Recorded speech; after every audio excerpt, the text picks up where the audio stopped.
Coming up on KRCR News Channel 7 at 5:30, 2 officer-involved shootings in the North State. I was in Red Bluff where a man was shot and killed by officers. We'll hear from a relative of a woman who called 911. And I was in Reading where a police officer shot a man in the chest after what was described as a violent struggle. We'll have the latest from investigators coming up. And the coroner's office needs your help identifying these clothes found on one of 3 separate sets of bones recently discovered in Shasta County. KRCR News Channel 7 at 5:30 starts now. You're watching KRCR News Channel 7 at 5:30, getting the facts right. Good evening. Thank you for joining us tonight. We've got a lot to get to. I'm Jennifer Scarborough. I'm Mike Mangus. We're also going to hear what the North State has to say about the yes vote in the Senate on gun control legislation. And we were at a first aid course for high school students to learn how a health teacher plans to make her lessons count. But we begin tonight in Red Bluff, where an officer-involved shooting has left a man dead. It happened just before 7:30 this morning at the Red Bluff Meadows apartment complex, which is on Kimball Road. KRCR News Channel 7's Chelsea Kay was there. She just left a news conference with the Red Bluff Police Department, and she joins us live now with what she has learned. Chelsea? Jennifer, officers say a 25-year-old man identified as Adam Stevens by neighbors was shot and killed by Red Bluff police officers after he refused to put a knife down. Police Chief Paul Nanfito says he was a parolee at large and had a warrant out for his arrest. Here's how they say everything happened. Officers responded to a 911 call just before 7:30 this morning at the Red Bluff Meadows apartments, saying a man was there who shouldn't be. When they arrived, they say the man resisted. Officers tried firing non-lethal rounds at him, but police say the man continued to resist and made an aggressive move toward officers with a knife. That's when shots were fired and Stevens was killed on the balcony of an apartment. In total, police say 3 officers fired shots. All are now on administrative leave. 5 officers were involved in total, 3 sergeants, 1 detective, and 1 officer. A few witnesses told me officers repeatedly told Stevens to put his weapon down and that they were there to help him. They told me instead the man told them they could only take him away if he was dead. A few minutes later, there were gunshots. I spoke with Philip Castaneda today. He told me his daughter lives in the apartment where everything happened.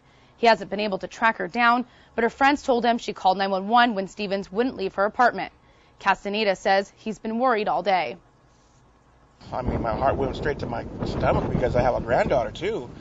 And when I heard there was a shooting, I didn't know if my daughter got hurt or my grandbaby got hurt. And so it was about... Castaneda told me his daughter has a lot of friends, but doesn't think she was dating Stevens.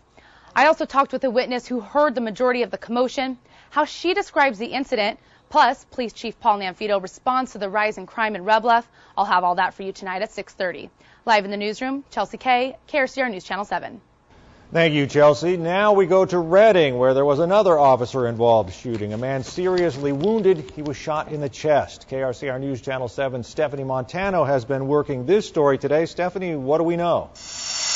Mike, everything seemed to be back to normal. Unlike the shooting in Red Bluff, the shooting happened near businesses, and it was in the middle of the night when no one was around. The incident happened around 2 in the morning. The sheriff's office telling us Reading police officers stopped 2 suspects riding bicycles on Mistletoe Lane. That officer apparently found out that both of the suspects had warrants for their arrest. While the officer tried to arrest one of them, 35-year-old Robert Barron, deputies say he became violent and attacked the officer. During what was described as a violent struggle, that officer drew his gun and fired, striking Barron in the chest. Investigators tell us after Barron was shot, he tried to flee on foot, but was eventually taken into custody. He was taken to the hospital where at last checked he was listed in serious condition. The Sheriff's Department is now leading the investigation since Reading PD was involved in the shooting. There are certain components in the investigation that are being withheld until we could touch bases with the Reading Police Department. One important fact not yet being released, the name of the officer involved. We're continuing to talk to investigators to try and get new details about what happened. We'll have an update for you at 6:30. Stephanie Montano, KRCR News, Channel 7. Thank you for that, Stephanie.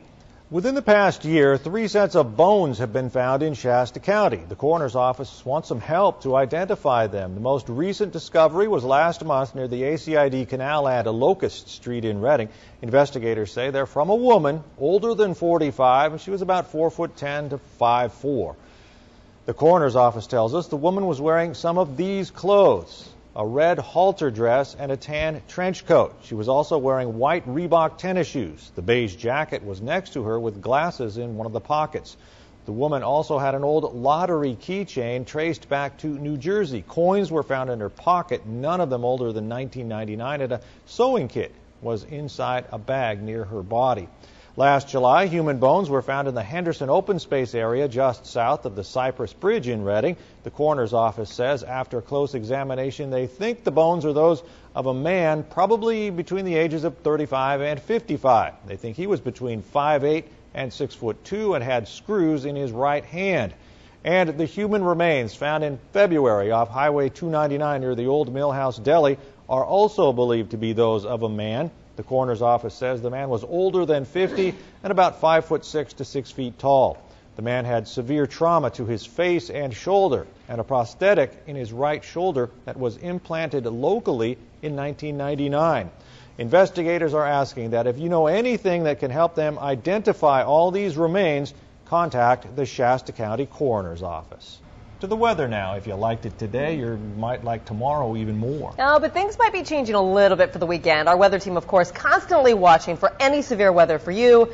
But it looks like we're in the clear, at least for the next few days. First Alert Chief Meteorologist Mike Kruger has your First Alert forecast. Mike? So a pretty windy day out there today, and temperatures, as expected, dropped about 5 to 10 degrees from what we saw yesterday. But they're going to go back up another 5 to 10 degrees for tomorrow. So a bit of a roller coaster ride with those temperatures. 77 degrees for a high today in Redding after a high of 82 degrees yesterday. Happy Valley topped out at 75, and Bernie topped out at 65 degrees this afternoon. Saw a high of 78 for Red Bluff, Chico a high of 77 after a high of 86 degrees yesterday. So almost a 10 degree drop there. 79 for Oroville, and Paradise saw a high today of 72 degrees this afternoon. There you can see clear and mild here tonight with a temperature of 60 degrees. By tomorrow morning, mostly clear, about 52 degrees, so not too terribly chilly out there. And then for tomorrow afternoon, sunny and warmer with highs once again in the low 80s. After tomorrow, though, those temperatures will start to drop, and in fact, by Sunday to Monday, struggling to get out of the 60s. We'll talk more about that in your complete First Alert forecast coming up in a few minutes.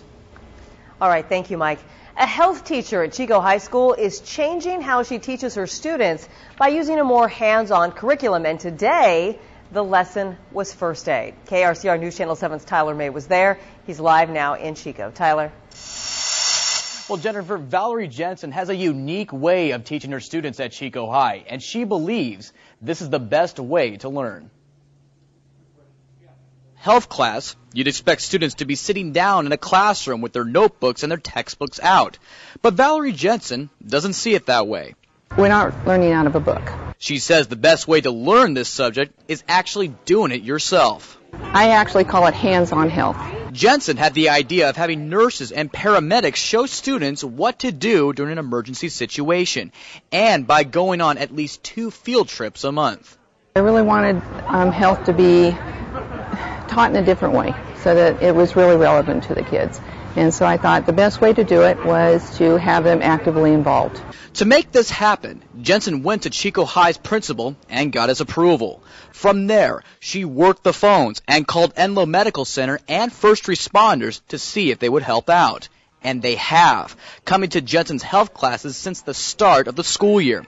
For Thursday's lesson, each of Jensen's classes met in the school's theater for a presentation given by Enloe paramedics and nurses. What did I not learn? I learned everything. I learned CPR, first aid. And you're never going to know when something's wrong is going to happen.